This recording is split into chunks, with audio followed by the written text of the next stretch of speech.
Olá, vamos pensar um pouco na evolução da internet? A Web 1, bom, ela deu pra gente as páginas. A Web 2 trouxe o feed e a conta veio em forma de dados, né?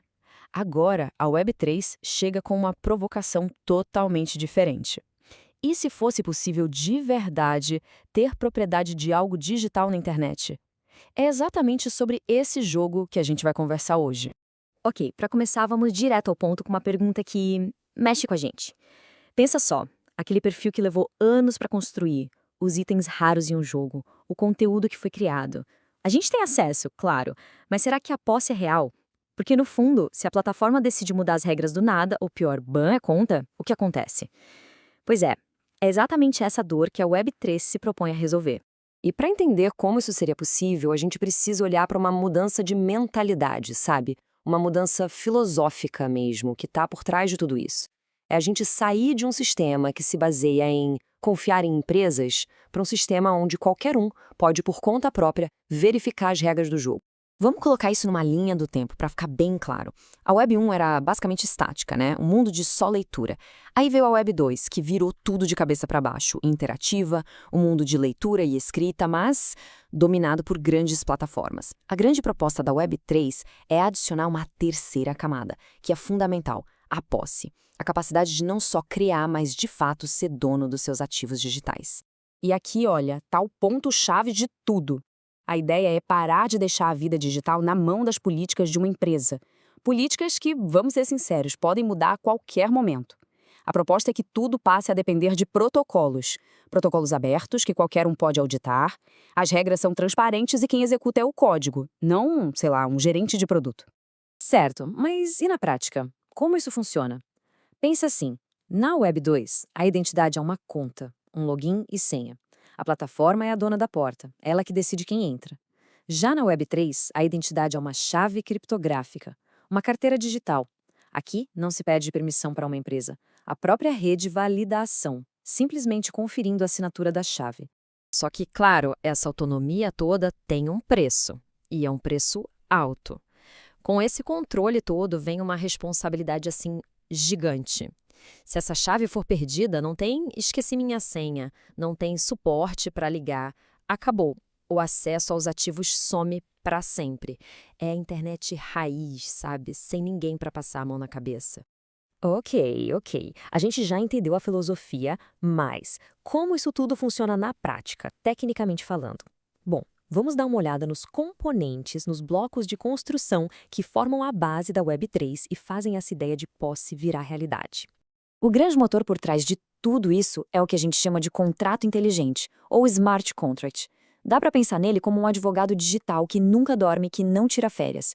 Na verdade, é um programa de computador que roda numa blockchain e simplesmente executa o que foi programado, de forma automática. Ele garante que as regras sejam cumpridas, sem precisar de nenhuma autoridade central para fiscalizar. A analogia mais perfeita para isso é uma daquelas máquinas de refrigerante, sabe? Se a condição é atendida, ou seja, o dinheiro entra na máquina, então a ação é executada, o refri cai na bandeja. É simples, é direto e o mais importante, não precisa confiar em ninguém. É a pura lógica do se isso, então aquilo, só que aplicada a transações de valor na internet. Bom, se os contratos inteligentes são um motor, então os tokens são as peças, os objetos que esse motor movimenta. Eles são basicamente a representação digital dos ativos. Pode ser qualquer coisa: moedas, um item de colecionador, um ingresso, até mesmo o direito de votar em alguma decisão. Mas a verdadeira mágica dos tokens não está neles sozinhos, e sim na padronização. O padrão ERC20 lá na rede Ethereum, por exemplo, foi um divisor de águas. Ele basicamente criou uma língua universal para os ativos digitais. O que isso quer dizer?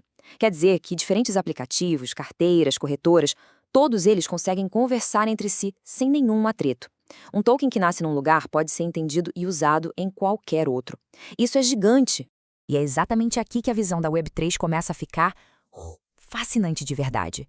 Porque quando se tem esses blocos de construção todos padronizados e abertos para todo mundo usar, coisas totalmente novas, coisas inesperadas começam a ser criadas. A melhor forma de imaginar isso é pensar num Lego. Um Lego de protocolos. Pensa bem. Como as regras são públicas e as pecinhas, os tokens, são todas padronizadas, qualquer um pode pegar uma aplicação ou encaixar na outra, construir algo em cima. E o mais importante, sem precisar pedir permissão para ninguém. É aí que a coisa fica maluca. Um protocolo vai lá e cria um token, o ativo. Aí vem outro, que não tem nada a ver com o primeiro, e usa esse mesmo token como garantia para empréstimos. Um terceiro, também independente, cria um mercado para negociar esse token. E um quarto usa o token para dar direito a voto na governança do projeto. Percebe? É um ecossistema que vai se construindo de forma orgânica, uma peça se encaixando na outra.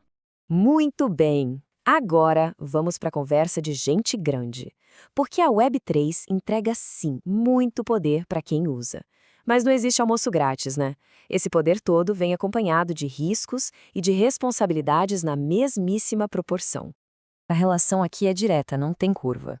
Quanto maior o poder, quanto maior o controle que alguém tem sobre os próprios ativos, maior, na mesma medida, é a responsabilidade de proteger e gerenciar tudo isso direitinho. E esses riscos são bem reais. Primeiro, bugs no código. O contrato faz o que está escrito, não o que a pessoa queria que ele fizesse. E isso pode levar a perdas financeiras enormes. Segundo, golpes e phishing.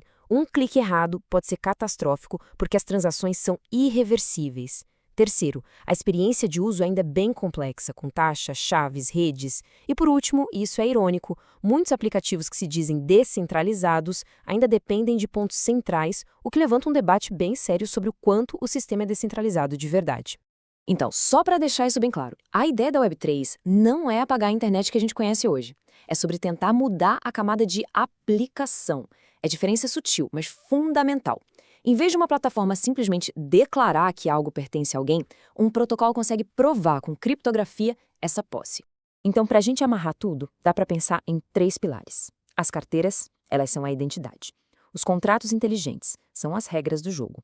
E os tokens são os objetos, os ativos que são gerenciados por essas regras e controlados por essa identidade. Simples assim. E essa ideia de posse, de ser dono, nos leva a uma questão ainda mais complexa e bem mais polêmica. Se ser dono de um token pode dar o direito de votar nas regras de um protocolo inteiro, o que acontece? Na nossa próxima análise, a gente vai mergulhar de cabeça no mundo das DAOs para tentar descobrir, será que isso é a nova fronteira da governança digital ou é só uma receita para o caos? A gente se vê lá.